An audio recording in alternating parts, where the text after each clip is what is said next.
ازاي تخس وتعمل عضلات في نفس الوقت؟ الموضوع ده متعلق بحاجتين اساسيتين، اول حاجه شكل جسمك، وتاني حاجه هو الدايت بتاعك. وتعالى كده نبدا في اول نقطه، هو شكل الجسم. اول حاجه عشان يحصل الموضوع ده لازم تكون الشيب بتاعك تكون مثلا رفيع ولسه هتبدا، تكون ما عندكش عضلات كتير وبرده مش تخين. لكن بقى لو انت اوفر ويت جدا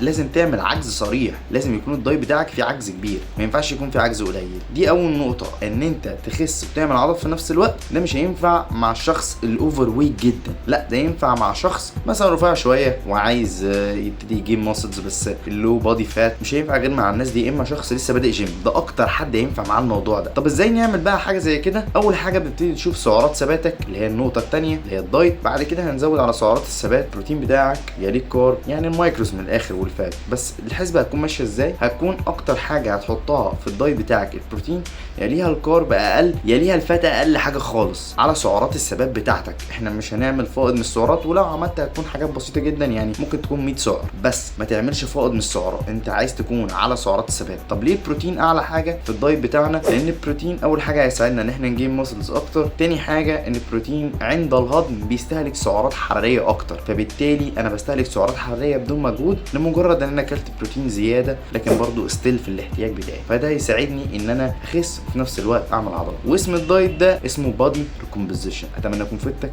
يا ريت تعمل لايك وفولو وشير. جود لك يا شباب، سلام.